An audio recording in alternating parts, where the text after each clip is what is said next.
We want to thank you guys for being with us today. We're excited about our conversation, especially given the current landscape in the construction industry and the overall economy. So most of you here today will know me. We're excited about putting this together. It's a different type of programming that we have done in the past. It's one that's closer to my personal background and less operational in the construction management and project management space, which has been the core focus of our program. However, over this series of 4 or 5 years, we've began to introduce a lot more of the entrepreneurship and the small and medium-sized business perspective into both our discourse, our discussions, our panels, our symposia.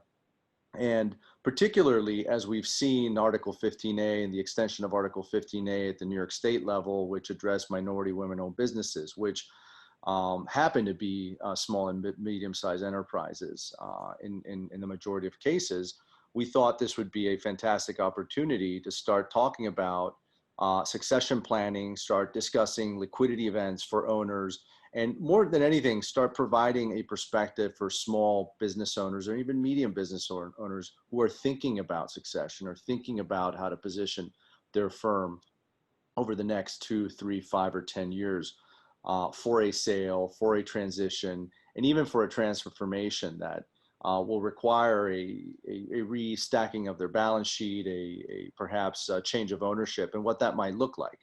So with that, I want to introduce our faculty, adjunct faculty member at Columbia University who teaches with the actuarial science program. John Vitucci is somebody I've also known for many, many years. He is a senior leader in this practice at PKF O'Connor and Davis. He's the principal and leads the ESOP practice. And he's going to walk us through essentially what these sort of structures look like and introduce the rest of our panelists and begin to set up the discussion for today. So John, with that, I hand the mic over to you and we'll get started. Great. Thanks very much, Francisco, for having us on. So as Francisco said, I lead the ESOP practice at O'Connor Davies. I also teach at Columbia. And I probably work on 5 to 10 ESOP transactions a year. We actually just closed 3 in during the pandemic, which was pretty great to be able to accomplish during this environment. So what I'd like to do is introduce Mike Andriola, well, the rest of the speakers, Mike Andriola, who leads our construction practice at O'Connor Davies. And Mike, if you'd just like to introduce yourself. Sure. Thanks, John. I'm Mike Andriola. I'm a partner at PKF O'Connor Davies. I head the construction practice, as John mentioned. These days your accountant needs to do more than produce a financial statement and file a tax return in order to really earn that title of a trusted advisor. So, today we'll be discussing the ESOP concept, one of the many topics that I consult with my clients on a regular basis. And hopefully after the presentation, you'll appreciate the power of this strategy and see how this concept can really give you a strategic advantage over your peers. And then I'd like to introduce Noor Raja, who's the CEO and actuary at Optimizing Foundations. Noor and I have worked many years together in the Big Four. Noor, could you just introduce yourself? Absolutely. Thank you, John. My name is Noor Raja. I'm the CEO and actuary at Optimizing Foundations. I specialize in pension plans, multi-employer plan issues, and ESOP. I've also been an actuary, and I used to run the actual science program at Columbia, and I've been teaching at Columbia for 10+ years. And I look forward to our discussion today. Great. Thank you, Noor. And I'd also like to introduce Ashley Sorokin. She's ESOP practice leader at Capital One, and Ashley works a lot on a lot of ESOP transactions that we put together. So Ashley, if you could just introduce yourself. Okay. As John said, my name is Ashley Sorokin. I work for Capital One in their commercial bank. I focus on lending to middle market clients and ESOP candidates throughout the United States. Great, thank you. So why should Mike Andriola, why should a construction company or family business consider an ESOP? Well, as you can see from the slide, only 30% of second generation family businesses succeed. And the percentages actually decrease from there as the company moves through subsequent generations. So with the ESOP strategy, it'll allow, call it mom and dad, to still be involved in the business while transferring ownership down to the kids in a very tax advantageous way. Further, upon the sale of the company to the ESOP, mom and dad get monetized, and the cash received from the sale of the company to the ESOP can be used as part of their estate planning strategy. And then once the company gets transitioned to the ESOP, the children now have a significant ownership interest in the company.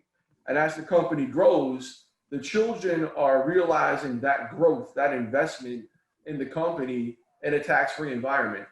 So not only do they appreciate tax-free growth, when the children decide to exit, they're able to do so in a tax-free sale when they retire their shares. And we'll get into a lot of these concepts in more detail as we go on.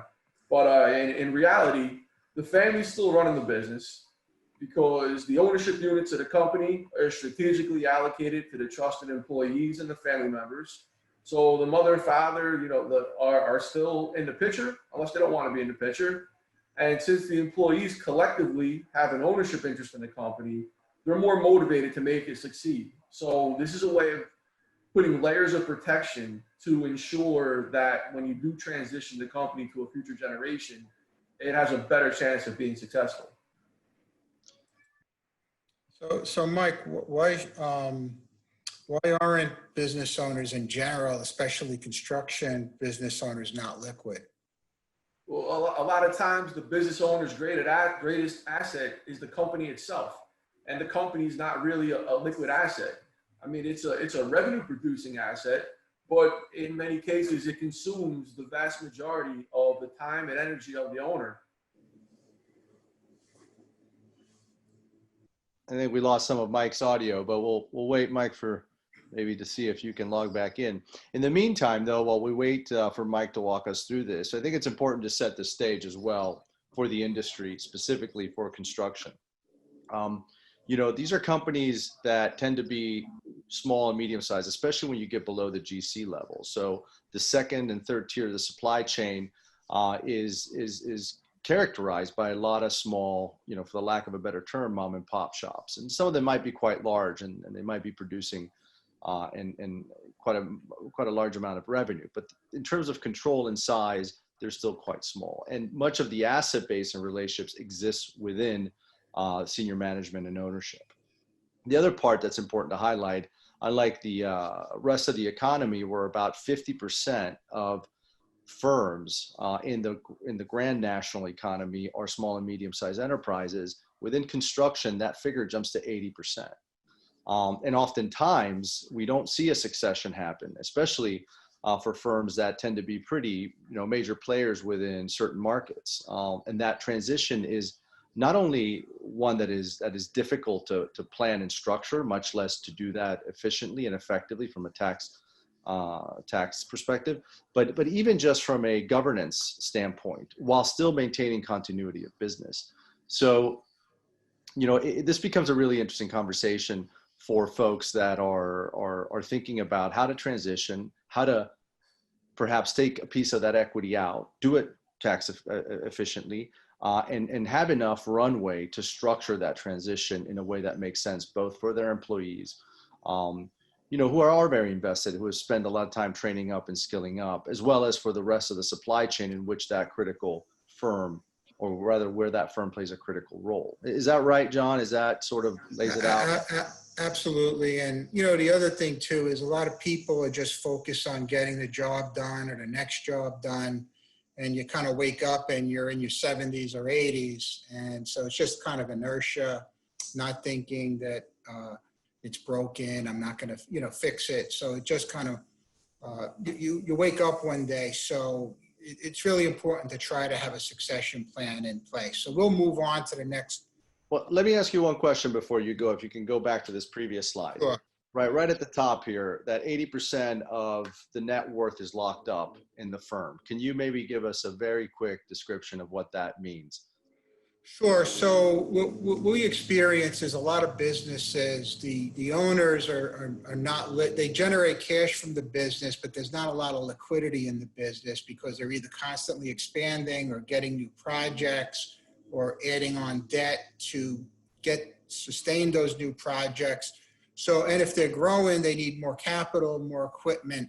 So a lot of times we find as middle market entrepreneurs, such as in the construction space, their biggest asset is the business. So most 80% of their net worth is locked up in the business. And as we all know, there's a lot of volatility in the construction space, and hopefully one day something bad doesn't happen. But if you don't do something to create extracting that value, something bad can happen, and then you could lose that opportunity. And in a more traditional setting, what do those liquidity events look like? M&A transaction, mergers, strategic mergers, vertical mergers. So it's a whole potpourri, and I'll have Ashley talk about, before you can consider an ESOP, you really got to look at what the other alternatives are so that you can do an apples to apples analysis. And at the end of the day, you have to do what's best for you, your family, and what makes the most economic sense for your situation. So Ashley, why don't you talk about some of the things like a leverage recapitalization, third-party sale, and a book value approach? Sure, thanks, Ben. So the leverage recap is, the purpose is usually to finance a large dividend, which from a bank's perspective is generally outside of the optimal debt capacity that we're looking for. The ownership does remain the same, and there are really no tax incentives for this monetization event.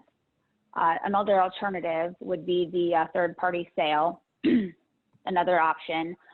In this case, while a potential strategic or private equity firm, may come in and pay a premium to the current owners, there's really no, security for the existing employees. The timing can be tough to time it, perfectly when EBITDA is, at a peak. It's a lengthy and somewhat risky process. You're sort of opening up your books to a competitor. As the slide states, the business owner retention period varies based on the buyer, whereas in an ESOP, that allows for instant or gradual ownership transition. Finally, the sale to employees using the book value approach. This is used mostly with professional service organizations. It's another option, but it generally results in lower valuation, and again, there is no tax incentive. Great. So Ashley, one of the things that people ask is, how is the lending environment in the pandemic? Why would an ESOP allow for more opportunity as opposed to a conventional lending environment? If you could just comment on those two things, that would be great. Yeah, so, traditional commercial loans, have one attribute, it's security or collateral. You're looking to lend or margin against assets, be it a building or receivables and inventory. In the current environment, there's been, the structures are getting a little bit tighter. Pricing can be higher based on, higher cost of capital and general uncertainties. But I would say that as far as ESOPs go, I see the proportion of seller financing increasing a little bit more as the senior portion has come down. The mezzanine levels remained fairly consistent, and those are the main differences for now. Great. And so one of the things we wanted to talk about is, there's two types of ESOPs. There's the ESOP, which is a tax-free sale if you have a corporation. And if a business owner sells up to 30% from a corporation to an ESOP, they can defer the gain on the sale if they buy replacement property. This strategy really works for much older people or folks that may not be in the best of health, and they're really trying to transition out of the business.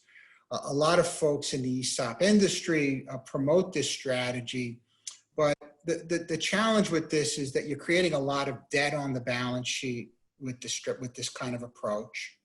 The other challenge is that if you have to buy what's called replacement property, which is any stock or bond, if you're in your 50s or 60s, that you're going to have to hold that investment for 20 or 30 years potentially. And if you look at the S&P 500 in the last 10 years, it turned over 50%. And the S&P is projected to turn over 75% in the next 10 years. So although this is a very common strategy, the economic environment we're in may not be conducive for this kind of strategy. The other thing that's really important to understand is if you go back and look at tax rates for the last 70 years or even the last 100 years, we're in a pretty low tax regime. And there's a lot of talk with the government stimulus and a lot of talk that if there's a change of administration, tax rates could potentially go up dramatically. So this means it's a good time to consider monetizing your business if you can, and an ESOP would be an excellent vehicle to do that. So what I'd like to just touch on now is the taxable sale, which the first type of ESOP is the tax-free sale. And in the taxable sale, you're selling to the ESOP, and one of the beauties about an ESOP, in 1998, Congress changed the law to say that if an ESOP owns a percentage or 100% of a business, the business stops paying federal and state taxes. And as many know, in New York, New Jersey, the tri-state area, California, many high tax jurisdictions, that's an incredible amount of money. So the beauty about selling to an ESOP is that the business tax becomes tax-free. It allows the owner to monetize the value of the business and also allows the owner to participate in the ESOP so that at some point down the road, they can have another monetization event. So what I'd like, the best way to kind of talk about why an ESOP is powerful for construction companies is really to just do a quick discussion on a hypothetical scenario. And this is not an unusual fact pattern. You could have one business owner or a family that own 100% of the business. The business in this case is earning about 10 million a year. And most construction companies, they're a 4 to 5 multiple on value on earnings. So let's just say this company's worth 50 million. The one owner is taking a $500,000 salary. And let's say this owner is in New York or New Jersey. That owner is at a 50% tax rate. So right now, that owner is paying $5 million a year to the government for earnings on the business. And let's also say that this business has 50 employees, excluding the owner. And let's say we do a taxable sale from the business owner to the ESOP. And you could use bank financing or you could use seller notes. And Ashley, do you want to just comment what a seller note is, if you don't mind? Yes, sir. So really in a seller note, the seller would play the role of a subordinated lender. They take a note for a portion of the transaction amount or 100%. And the payments are usually flexible, attractive interest rates, and the debt is often viewed by banks as equity. So it's very popular. Sure. So what's the value proposition in this particular fact pattern? The value proposition is if the owner sells 100% to the ESOP, the business stop paying $5 million a year in taxes. So if the owner didn't do bank financing and just did a 10-year seller note, the tax savings over a 10-year period would essentially pay for the $50 million worth of value for the owner. You could always use someone like Capital One as Ashley to lend into this for a certain level in which, you're de-risking, but a lot of construction companies may need a lot of leverage to operate in their business and to expand, especially in this environment. So by selling 100% to an ESOP, the construction company has made the business tax-free. The owner can participate in the ESOP. So in this fact pattern, the highest amount that the owner can participate in the ESOP would say be 49%. And that can be done in a tax-free business. So imagine how fast your business grows if you've increased your earnings by 50% by eliminating taxation. So you can get your value paid off on the sale. And then in 5 or 10 years, your ESOP interest, if it's 49%, and so usually what we see with an ESOP, if the business is growing at a 5% rate per year, with an ESOP, the business would be worth between 100 and 150 million in 10 years. So then the owner decides to retire. And then what happens with the owner is that they'll get a payout bigger in the future. So if it's worth 150 million, the owner would be in a position to get another 75 million in 5 to 10 years. So it's a way to sell the business twice. And what you're doing is creating incredible value for your key employees, your management team, and you're making workers, you're probably giving them a multiple of what any other alternative could give them as far as a retirement benefit. So it's a very powerful strategy. And I could go on and on as to the value proposition. So at the end of the day, what is the opportunity? Mike, I don't know if Mike is back. I don't see him. So can you hear me? Am I live? Okay, great. You're back, Mike. All right. Sorry about that, guys. I apologize. I don't know what happened. So John, to summarize the opportunity, I mean, you get to sell your company, which creates a liquidity event, but you're still able to run your company and operate your company as you've been doing historically. Now, your new company inside the ESOP is now in a tax-free environment. So all the money that you would have had to draw out to pay your taxes now gets reinvested back into the company. So now you're into the new ESOP, and one of the other benefits is you get to redistribute your ownership interest. So if you wanted to kind of give the kids a little bit more ownership and reduce the parents' ownership and restructure how the ownership is split up, you can do so by reconfiguring that ownership inside the ESOP.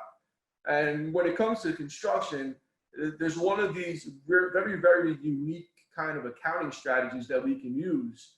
And if we can plan for it, if we have some time to plan for the sale of the company to the ESOP, we can talk about allocation strategies.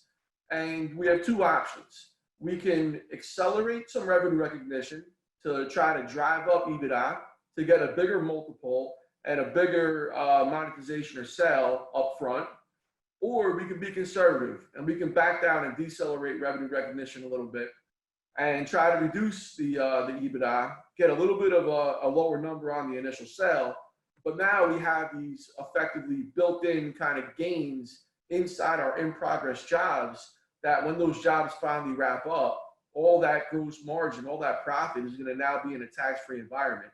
So we can strategically kind of try to manage the bottom line depending upon how we want to strategize and how we want to set the ESOP up.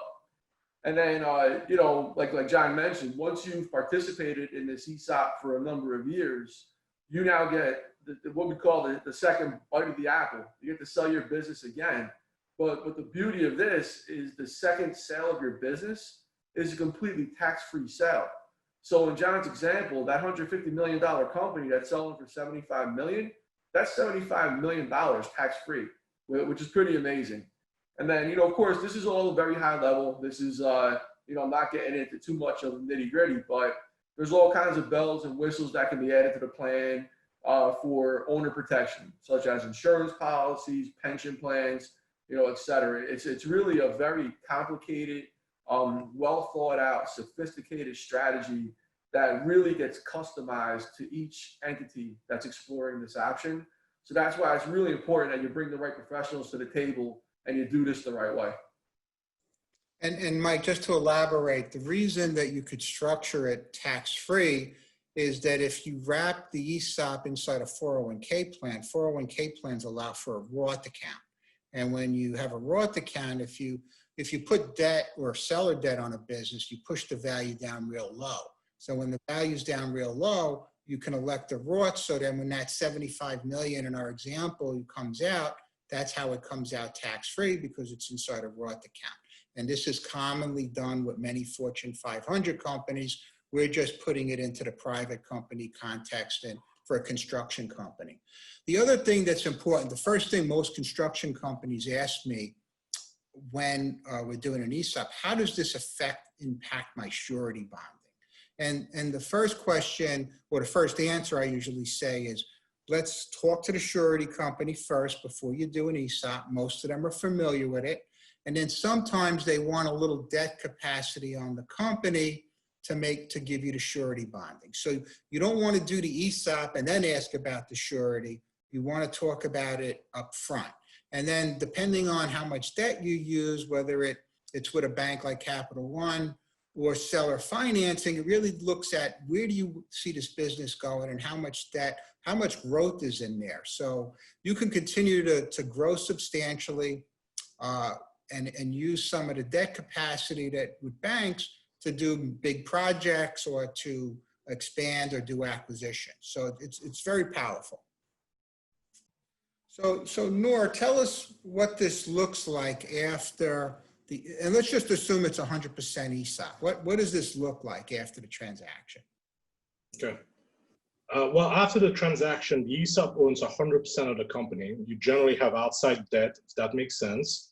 You will have seller notes because it's the only way to do a 100% transaction. The trustee oversees the ESOP and the board of directors, CEO or president that runs the company. And the owners who sold to the ESOP are still running the company because they're the management team and they make up the board, and there's usually one independent director. So for example, I'm on the board of 2 ESOP companies as an outside director. And the board appoints the trustees. The trustees can fire the board if there's a problem, in very rare case like fraud, if that was to occur, but the board can change the trustees if they want. It's a capital structure, so you have equity, which is the ESOP. Equity gets reduced by debt. So whatever debt there is reduces the value of your company. As the debt is repaid, the value of the company increases. In the example that John was presenting, that's how the 50 million to a certain extent gets larger as well. And you can have bank debt and seller debt. Just to go back, generally we like to do 100% ESOP because it makes the company tax-free if it's an S corp. So you can have bank debt and seller debt, which is subordinated to the bank debt, and that's why seller debt gets a higher interest rate than bank debt. So overall, the structure looks like you have a trustee overseeing the ESOP, and you have the board overseeing the company. You have the ESOP owning 100% of the company, which is tax-free. And then you have debt. You can have either have bank debt or bank debt and seller debt. And that's the capital structure. And now the company is essentially tax-free. So Nora, the first question we always get is, are the employees going to have say in how the company is run? And no, the company is pretty much, the way you would want to think about it is the company is pretty much running the same way. The employees are now owners of the company, but they work the same way. One of the things that you'll notice with an ESOP company is they have a lot more skin in the game. A lot of people are excited about that. They have ownership in the company and they are a lot more involved. that's great. So, and then the other thing is if there's a sale of assets or a recap, then the employees would vote on their share. That's the only time they would vote. But in general, the owner or the management team runs, controls, operates, decides to hire, fire, and there's no change going forward.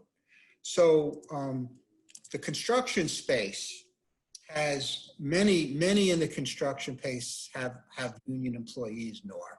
And so tell us about what is a multi-employer plan or a union pension plan, if you want to call it. Just overall, what you want to know about multi-employer plan is, I think most construction companies participate in multi-employer plans, and they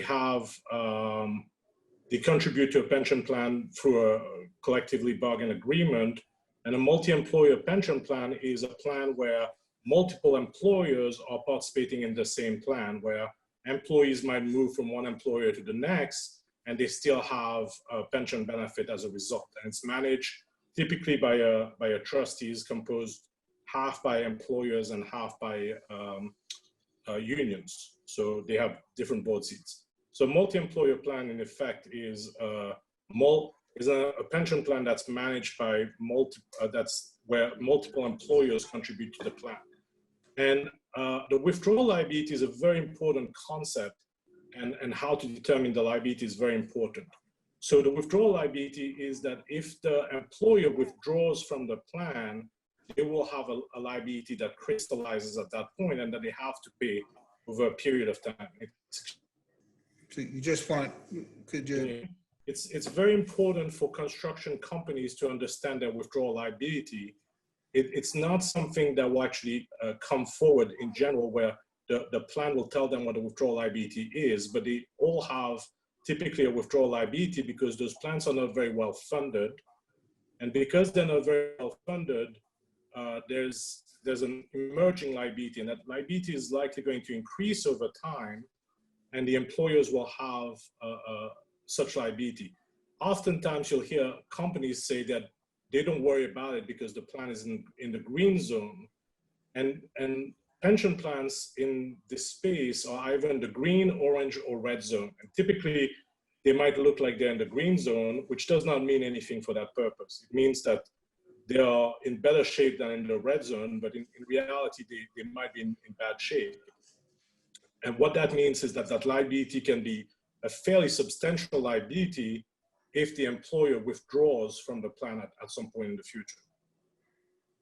And it's something that to always check, and the employer has the right to request a withdrawal liability estimate every year. And I would encourage everybody to request this. And Nor, why does an ESOP make sense when you have a union pension situation? That's a very, very good question. So the ESOP shields the employer and their ownership from what we call control group exposure. So essentially, by moving the company into an ESOP, there's a certain level of protection for the owners that they would not necessarily have if it was not an ESOP. The ESOP, in addition, does not cover union employees, or has the option not to cover union employees. So the ownership can be concentrated to non-union employees. In addition, it shields the cash flow from the company and put it into the ESOP, and it's to a certain extent shielded from multi-employer exposure in the future. That's great. For example, John, one of the pension plans that you might be aware of, it's called the Central States Teamsters. And the Central States Teamsters is a plan that's in extremely bad shape. And our expectation is that a lot of those pension plans are going to be in very bad shape in the future and will demand additional contributions from employers in the future. So one of the things that was really interesting, Nor went on mute.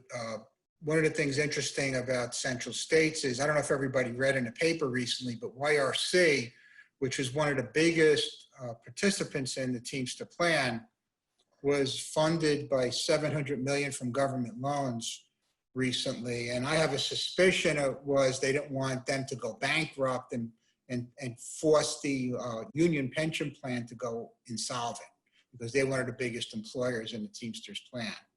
Would you agree with that, Nor?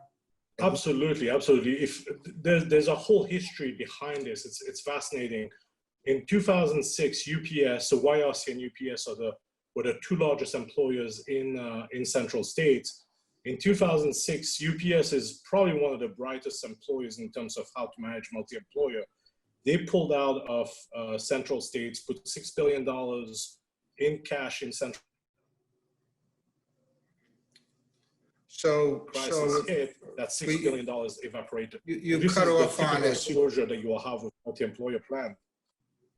So I think what Nor was saying, because he got cut off, is they funded $6 billion into the plan. Then we had 2008, and that money disappeared.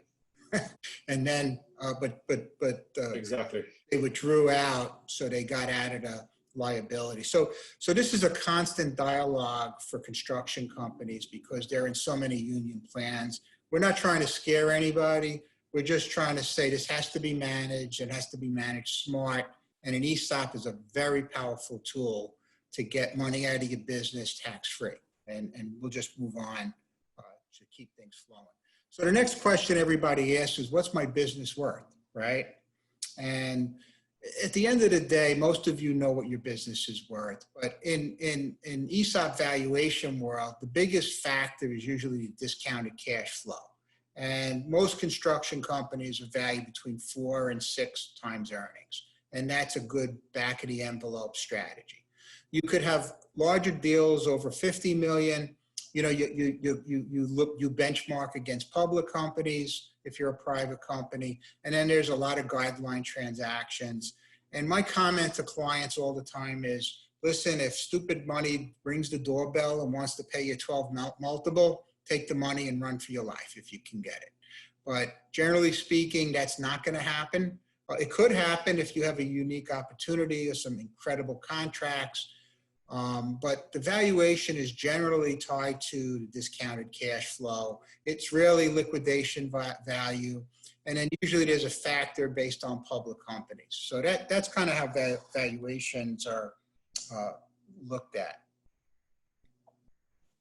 Mike, could you mind commenting on who the players are in the ESOP world?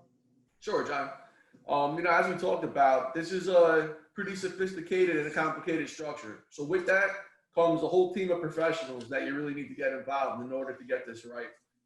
So consequently, your team that designs the plan is really going to be integral to the plan's success. And the team involves your accountants, your ESOP consultant, the valuation expert, your banker, and an ESOP attorney, And effectively, us as, you know, advisors at PKF O'Connor Davies can effectively fill the accountant role, the ESOP consultant role, as well as the financial advisor to the seller. Now, alternatively, if you have a good relationship with your existing accounting firm, we don't need to replace them. That's just an option. If you have a good handle with your accounting firm and they know how to, you know, keep your net income in reason and give you an advantage with your multiple on EBITDA, we can absolutely work with them and we don't need to replace your existing relationships.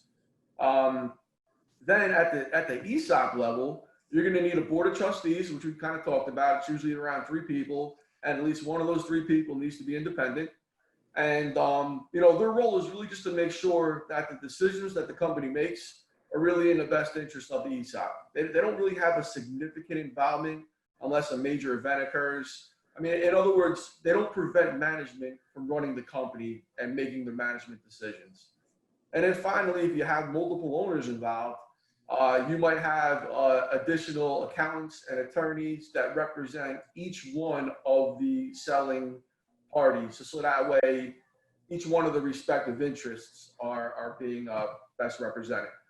Great. So there is a question that came in, and it relates to the earnings, and I'll read the question out so everybody can hear it. And then we're going to have a Q&A in a few minutes, but I figured this came in since I talked about valuation. So assuming short-term contracts, 9 to 12 months, can firms realistically expect 6 times cash flow? Is there a threshold in terms of length of contracts where you ask for higher multiples? So I think the answer is, you know, to be totally transparent here, the longer your backlog. So if you have a 2 or 3 year backlog, that's going to help you. And it's also, you know, a 9 to 12 month, I'm not sure you're going to get a 6 multiple unless you have a unique business and there's guideline transactions in your space that are getting a 6 multiple. So realistically, it's probably closer to 5. But, you know, that's why you have somebody come in and kick the tires and look at, and who understands ESOPs and understands what the market bears. And remember, you know, I find a lot of times people like to get the highest multiple up front, but the reality is if you're going to participate in the ESOP and that value can come out tax deferred or tax eliminated, the multiple up front is not as important as a sale to a third party. What I found is that if you get fair value up front, you're going to end up with more value on the back end through the ESOP. So we'll answer more questions in a few minutes. John, if I can add, and that's a good point about the upfront multiple versus the tax deferred or tax neutral exit at the end. But just to answer this question a little further, to provide some nuance, you might be able to look at a 9 or 12 contract and actually apply, a longer term horizon on it if for 20 or 30 years your business has shown a track record to continue on this 9 or 10 month contract, and that they're tapered into your cash flows, right? Because absolutely. So, I had a client that had a huge contract that was perpetually renewed, even though it was a short-term contract.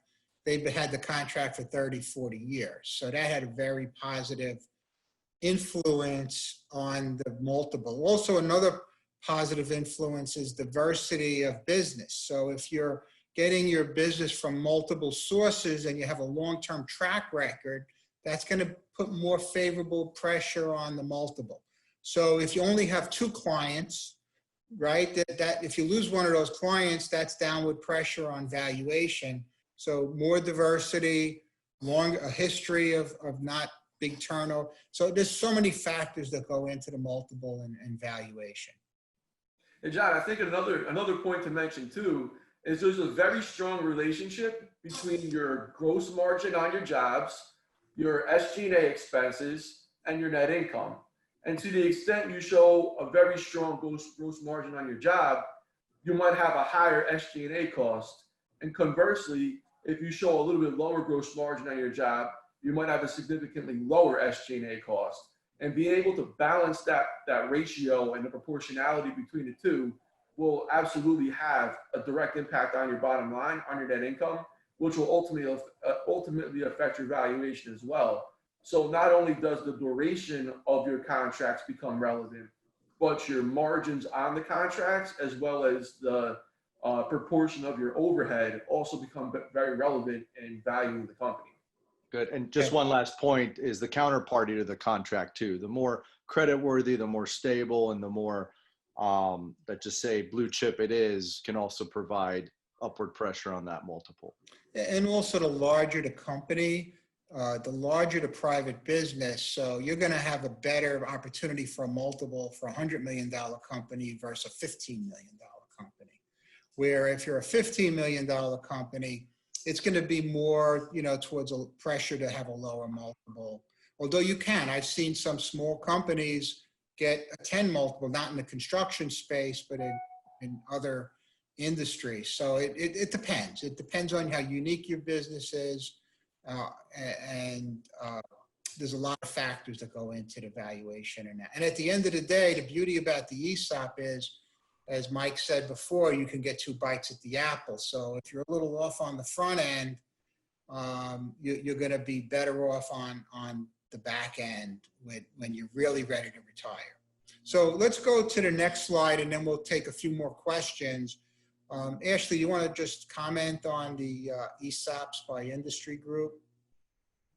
Yeah, sure. So historically, as you can see from the chart here, we've seen a lot of ESOP in the manufacturing, professional services, finance, insurance, and real estate industries.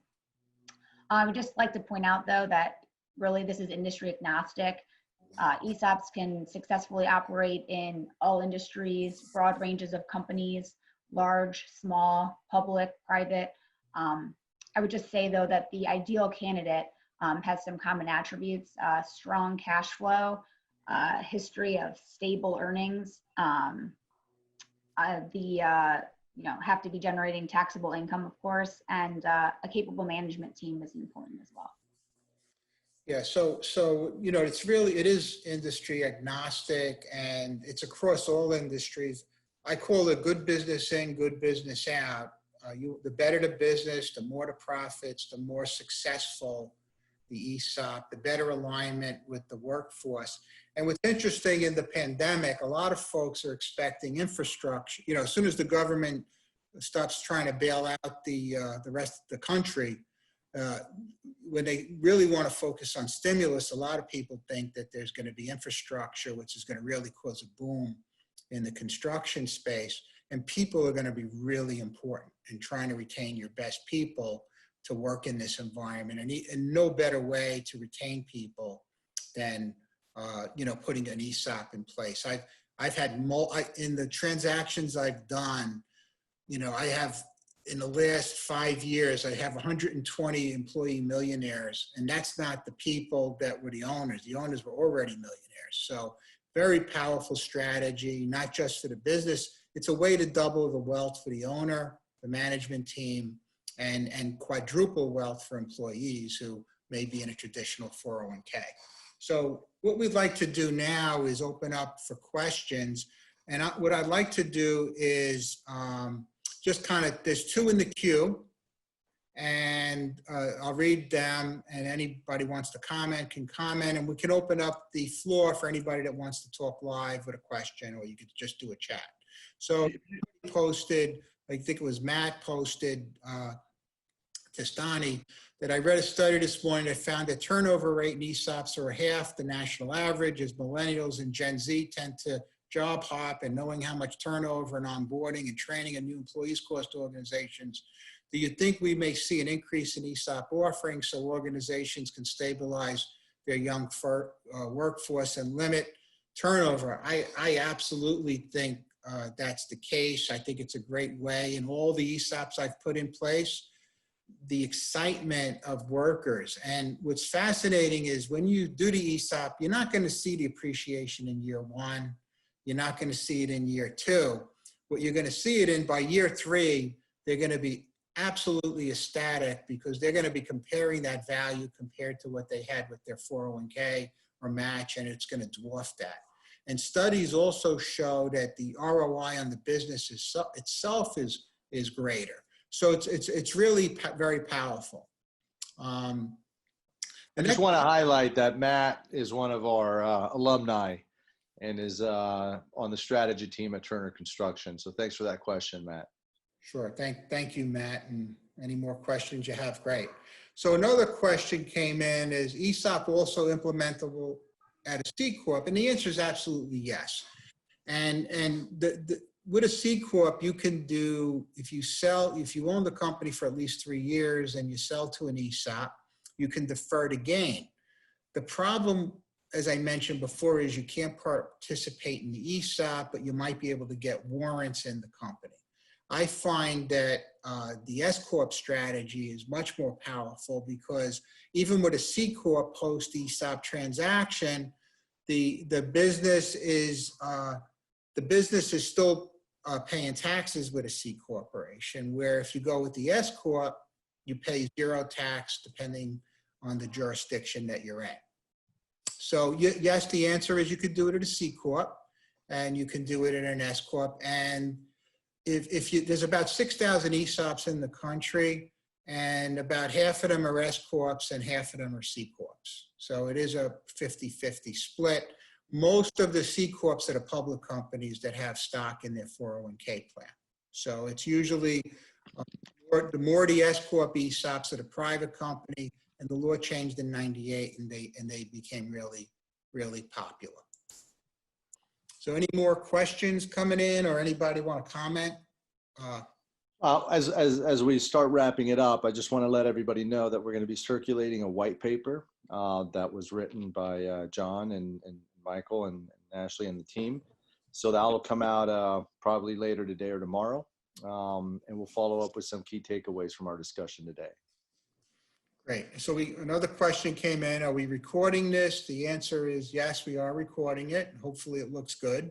But we're going to put it on, it's going to go on YouTube, and everybody can get access to it. You'll get the white paper actually goes in a lot of detail on what we're talking about today.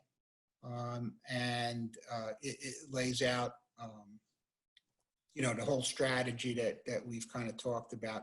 And I personally believe we're going to see an uptick in ESOPs because of the environment that we're in. It's going to be more critical to retain and attract people in this environment. So John, we have a question from my good friend, Tony Brew, the former CFO at Turner Construction. It's all good, he says. I think he enjoyed it. But what are the downsides or the risks? Okay, so there's a couple, the downsides. One is its complexity. It's a brain freeze, implementing the strategy, but once the ESOP's in place, it's not such a brain freeze. it becomes problematic with a bad business. So if your business, what I suggest, I know that the construction industry can be volatile, and it's all about, in my opinion, it's all about managing the debt load and making sure that when, you know, things go upside down, you've got a nice runway.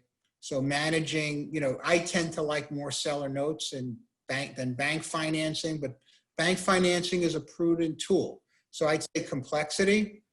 I'd also say that there's something called a repurchase obligation. So the business, once it's private, you have to have a liquidity event when people retire, and there's ways to, and it's basically paying people out from the cash flow of the business down the road.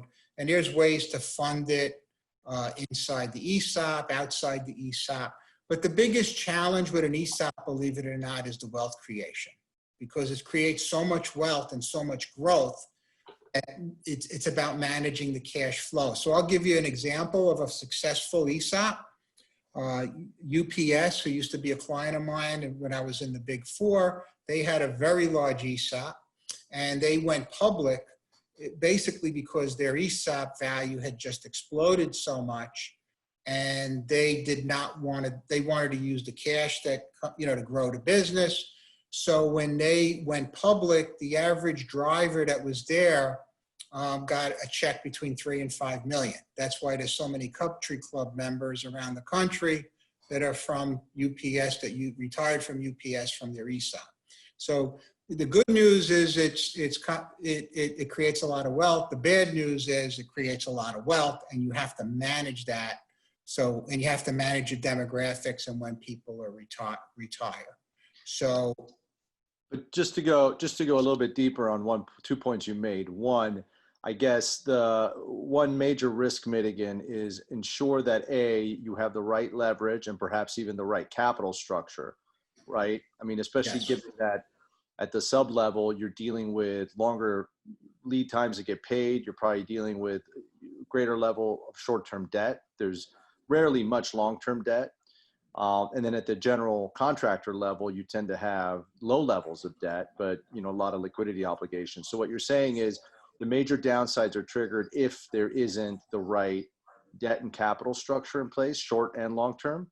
And then that's right. All right. And then the second piece, just going back to Mike's comment around operational profitability, which is you might have high revenue, you might have high EBITDA or strong margin EBITDA margin, but if you have debt on that and your net income is getting eaten up by your interest or debt service payments, you might not be the right candidate. So I guess, is there a path then to prepare yourself? Sure. So you project it out, you build the model. Of course, every model is based on assumptions. And, you know, like I said, I tend to like more seller debt because that's friendly debt sometimes, and it could be adjusted and you could turn the valve off. So I always like to set up my seller debt as you allow prepayment at any. So if you have a great year, you pay down the debt.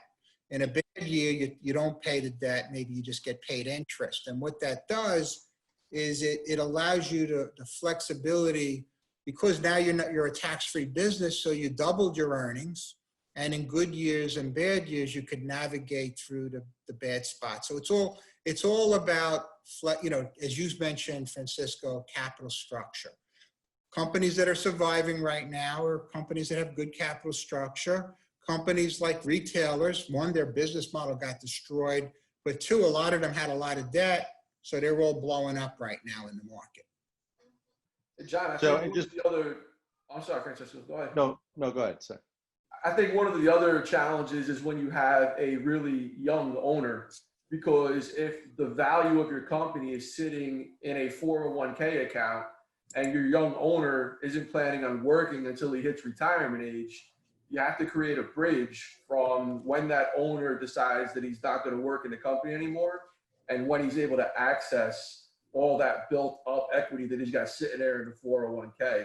So, you know, I think the age of the owner becomes an important factor when you model this out, when you map this out, in order to ensure they're going to have the cash flow that they're used to receiving currently during this kind of ESOP structure model. So you're absolutely right, Mike. It's really important to the age of the owner. And that's why family businesses, this is so powerful, because if you have the owners of 70 and the children are in their 40s, this is a great estate planning tool. You could transfer ownership instead of the 49% or high ESOP ownership percentage going back to the owner. It could go to the children, get around estate taxes because it's not subject to estate tax on the ESOP value creation. And then you could still get compensation out of the business. You could still get bonuses to deal with younger management team who are former owners of the business. So there are ways to compensate. And remember, the more you increase comp, the lower the earnings, the lower the valuation. So it's almost like a simultaneous equation, and you got to get to the right spot. All right. Well, thank you. I want to thank all the participants for their questions and for being here with us today. And a special thank you to Ashley and Noor, Michael, and John for both programming this and leading the discussion. Feel free to reach out to any of us if you have any questions. We hope to continue introducing more of these topics over the next few months and over the next academic year. And look out for that white paper. And again, feel free to reach out. John, any last words? Just that, I think the way you want to look at an ESOP is look at your other alternatives. You always got to follow the approach that makes the most sense for you and your family. And I think what's the biggest challenge with an ESOP is a lot of lawyers, accountant, investment bankers don't understand them. So you're not getting a fair apples to apples analysis when looking at ESOPs from most service providers. And you got to get the right service provider to help you. Great. Thank you for having us, friend. Appreciate being part of the Columbia program. And I want to throw a plug in for Francisco's construction program. It's a great program. So anybody that wants to work in the space, it's an excellent program to go through at Columbia. Thank you, John. Thank you very much. And Thank you. all right. Have a good night. Okay, thanks.